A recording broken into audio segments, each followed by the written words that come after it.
everyone, welcome to Roshni Food and Life. എന്തൊക്കെയുണ്ട് എല്ലാവർക്കും വിശേഷങ്ങളൊക്കെ? സുഖമായിട്ടിരിക്കാന്ന് പ്രതീക്ഷിക്കുന്നു. ഇവിടെ ഞാൻ സുഖമായിട്ടിരിക്കുകയാണ്. അപ്പോൾ നമ്മൾ ഇന്ന് തയ്യാറാക്കാൻ പോകുന്നത് ഒരു മത്തങ്ങ കറിയാണ്. അപ്പോൾ നമുക്ക് എല്ലാവർക്കും ഒരുപോലെ പ്രിയപ്പെട്ടതാണ് മത്തങ്ങ അല്ലേ? കുറച്ച് മധുരമൊക്കെ ഉള്ളതുകൊണ്ട് തന്നെ കുട്ടികൾക്കൊക്കെ ഭയങ്കര ഇഷ്ടപ്പെടുന്നതാണ് മത്തങ്ങ കറി എന്ന് പറയുന്നത്.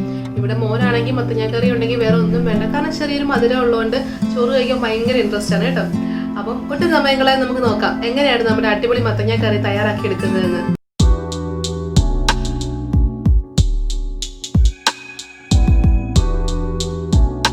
നമുക്ക് മത്തങ്ങക്കറി ഉണ്ടാക്കാൻ സ്റ്റാർട്ട് ചെയ്യാം. അപ്പൊ ഞാൻ മത്തങ്ങ നന്നായിട്ട് കഴുകി അതിനകത്ത് അരിയും എല്ലാം കളഞ്ഞിട്ടുണ്ട്. അത് മാത്രമല്ല ക്യൂബ്സ് ആയിട്ട് കട്ട് ചെയ്തെടുത്തിട്ടുണ്ട് കേട്ടോ. അപ്പം ഞാൻ കുക്കറിലാണ് കേട്ടോ വെക്കുന്നത്. വേറൊന്നും കൊണ്ടല്ല, മോനാണെങ്കിലും എനിക്ക് ഇങ്ങനെ മത്തങ്ങ കടിക്കുന്നതായിട്ട് ഇഷ്ടമല്ല. അപ്പം അങ്ങനെ ഉടഞ്ഞിരിക്കുന്നതാണ് ഇഷ്ടം.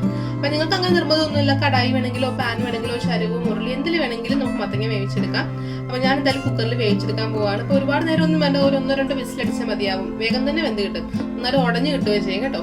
അപ്പൊ ഞാൻ മത്തങ്ങ ഒന്ന് നന്നായിട്ട് വേവിച്ചെടുത്തിട്ട് വരാം. അപ്പൊ മത്തങ്ങ ഞാൻ വേവാനായിട്ട് വെച്ചിട്ടുണ്ട്. നമുക്ക് സമയം കളയണ്ട. അപ്പൊ ആ സമയത്ത് നമുക്ക് തേങ്ങ അരച്ചെടുക്കാം. മത്തങ്ങ കറിക്കുള്ള അരപ്പ് റെഡിയാക്കി എടുക്കാം നമുക്ക്. അപ്പൊ ഞാനിപ്പം അരക്കപ്പ് തേങ്ങ എടുത്തിട്ടുണ്ട്. മിക്സിയിലോട്ടാണ് കേട്ടോ. അരക്കപ്പ് തേങ്ങ എടുത്തിട്ടുണ്ട്. ഇതിലേക്ക് നമുക്കൊരു പച്ചമുളക് ചേർത്ത് കൊടുക്കാം. അപ്പൊ പച്ചമുളക് ഞാൻ ഒരെണ്ണേ ചേർക്കുന്നുള്ളൂ. നിങ്ങൾക്കിപ്പം അതിൽ കൂടുതൽ എരിവ് തവേണമെന്നുള്ളവരാണെങ്കിൽ 2-3 പച്ചമുളക് ചേർത്ത് കൊടുക്കുക. അപ്പൊ ഞാനിവിടെ ഒരു പച്ചമുളക് ചേർത്ത് കൊടുക്കുന്നുള്ളേ. ഇതിലേക്ക് നമുക്കൊരു 3-4 അല്ലി വെളുത്തുള്ളി ചേർത്ത് കൊടുക്കാം. അപ്പൊ ഞാനൊരു 4 അല്ലി വെളുത്തുള്ളി കൂടി ചേർത്ത് കൊടുക്കുന്നുണ്ട്. നമുക്ക് ഇതിലേക്ക് ജീരകം ചേർത്ത് കൊടുക്കാം. അപ്പൊ നല്ല ജീരകം നമുക്കൊരു 1/2 ടീസ്പൂൺ ജീരകം ചേർത്ത് കൊടുക്കാം. അപ്പൊ ഇതിലേക്ക് നമുക്കൊരു 1/2 ടീസ്പൂൺ മഞ്ഞൾപ്പൊടി കൂടി ചേർത്ത് കൊടുക്കാം. നമ്മുടെ മത്തങ്ങ വേവിക്കാൻ വെച്ച സമയത്ത് ഞാൻ മഞ്ഞൾപ്പൊടി ഒന്നും ചേർത്തിട്ടില്ല, മത്തങ്ങ തന്നെ വേവിച്ചെടുക്കാനാണ് കേട്ടോ. അപ്പം മഞ്ഞൾപ്പൊടി ഞാൻ അരപ്പിലാണ് ചേർത്ത് കൊടുക്കാറുള്ളത്. അപ്പൊ നമുക്കൊരു 1/2 ടീസ്പൂൺ മഞ്ഞൾപ്പൊടി നമ്മുടെ തേങ്ങയിലേക്ക് ചേർത്ത് കൊടുക്കാം. ഇതിലേക്ക് നമുക്ക് കുറച്ച് വെള്ളം ഒഴിച്ചു കൊടുക്കാം. ഒരുപാട് വെള്ളം ഒഴിക്കണ്ട കേട്ടോ. കുറച്ച് വെള്ളം ഒഴിച്ച് നന്നായിട്ട് അരച്ചതിന് ശേഷം മാത്രം കുറച്ചുകൂടി വെള്ളം ഒഴിച്ചു കൊടുത്താൽ മതി.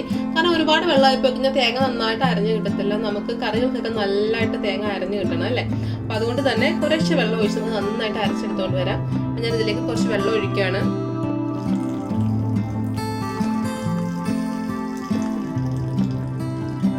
ഇനി നമുക്ക് നന്നായിട്ടൊന്ന് പേസ്റ്റ് പോലെ അരച്ചെടുത്തിട്ട് വരാം.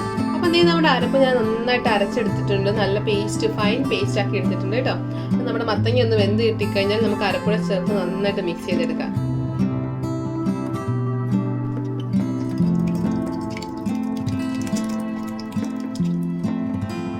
അപ്പൊ ഞാനിപ്പോ വേവിച്ച് വെച്ച മത്തങ്ങനെ ഞാനൊരു പാനിലോട്ട് മാറ്റിയിട്ടുണ്ട്.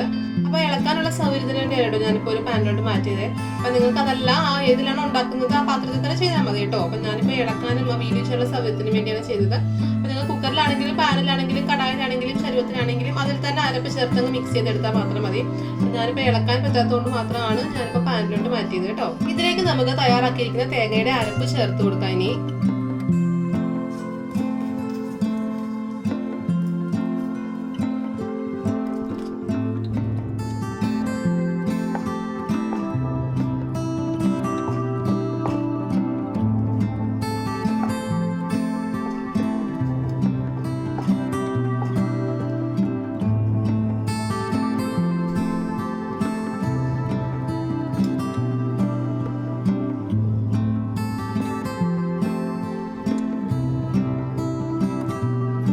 ഇനി നമുക്ക് ചെയ്യാനുള്ളത് നമ്മുടെ ഫ്ലെയിം ഒന്ന് ഓൺ ചെയ്ത് കൊടുക്കണം. ഫ്ലെയിം ഓൺ ചെയ്ത് കൊടുത്തിട്ട് അരപ്പ് നന്നായിട്ട് ചൂടാവണം.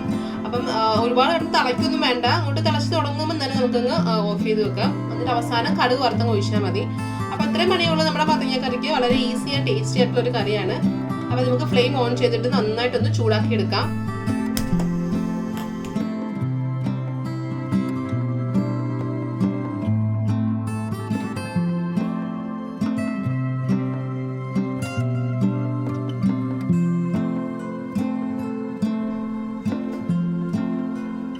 നമ്മുടെ മത്തങ്ങ തിളച്ച് വരാൻ തുടങ്ങിയിട്ടുണ്ട്. നമുക്ക് ഫ്ലെയിം ഓഫ് ചെയ്യാം.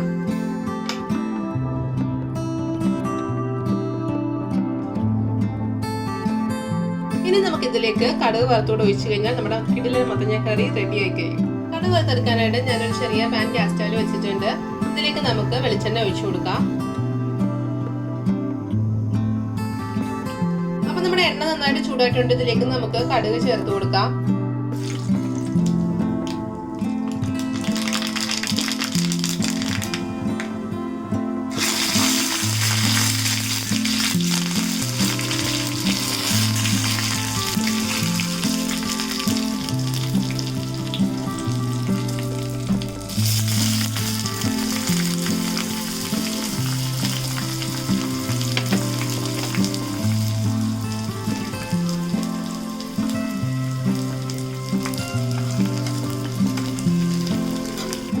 ഞാനിപ്പോൾ കറിവേപ്പിലയും അതുപോലെ തന്നെ നമ്മുടെ പച്ചമുളകും നമ്മുടെ ചെറിയുള്ളിയും ചേർത്ത് കൊടുത്തിട്ടുണ്ട്. അപ്പോൾ ഒന്ന് മൂത്ത് കഴിയുമ്പോൾ നമുക്ക് നമ്മുടെ മത്തങ്ങ കറിയിലേക്ക് ചേർത്ത് കൊടുക്കാം.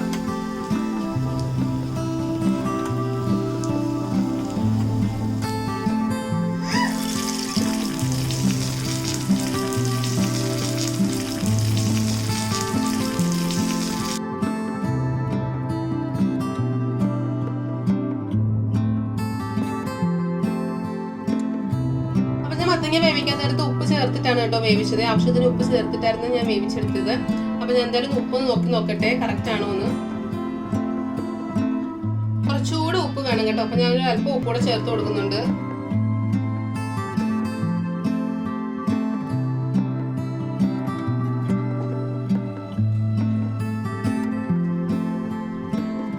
നമുക്ക് നമ്മുടെ മത്തങ്ങക്കറി ഒന്ന് കുറച്ചു നേരം അടച്ചു വെക്കാം. ആ കടുക് വറുത്തതിന്റെ മണമൊക്കെ ഒന്ന് എല്ലായിടത്തും എത്തട്ടെ. അതിനുവേണ്ടി ഞാൻ കുറച്ചു നേരം അടച്ചു വെക്കുന്നുണ്ട്. അപ്പൊ നമ്മുടെ സ്വാദിഷ്ടമായ മത്തങ്ങക്കറിയുടെ റെഡി ആയിരിക്കുകയാണ്. നമുക്ക് കറിയെ ഒരു സെർവിംഗ് ബൗളിലോട്ട് മാറ്റാം.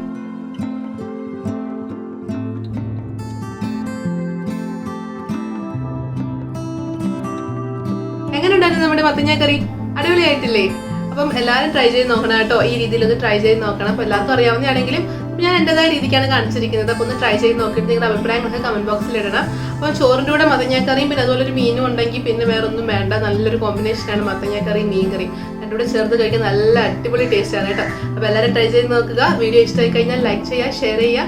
ആദ്യമായിട്ട് വീഡിയോസ് കാണുന്നവരുണ്ടെങ്കിൽ ചാനൽ ഒന്ന് സബ്സ്ക്രൈബ് ചെയ്തേക്കണേ. ഇതുപോലത്തെ നല്ല നല്ല റെസിപ്പീസും നല്ല നല്ല വീഡിയോസായിട്ട് നമുക്ക് വീണ്ടും കാണാം. അതുവരെ ബൈ, ടേക്ക് കെയർ. രുചിയുടെ വർണ്ണങ്ങൾ നിങ്ങളുടെ മനസ്സ് നിറയ്ക്കട്ടെ. സ്നേഹത്തോടെ റോഷ്നീസ് ഫുഡ് ആൻഡ് ലൈഫ്.